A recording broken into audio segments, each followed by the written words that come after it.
Now, our next topic is accountable, responsive and legitimate government. A government that is accountable to the citizens and responsible to the needs and expectations of the citizens should be the most basic outcome of democracy. In the view of some people, less effective government is produced in democracy. It is true that non-democratic rulers are very quick and efficient in decision making and implementation.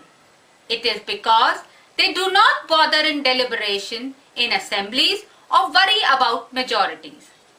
On contrary, decision-making policy is not quick in democracy. It is based on negotiation and deliberation. Therefore, there may be some delay, but at the same time, it is more effective and acceptable to the people.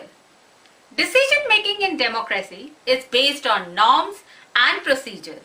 There is a transparency in democracy which often misses in non-democratic government. A democratic government is attentive to the needs and demands of the people and is largely free of corruption. It is a legitimate government and it is people's own government.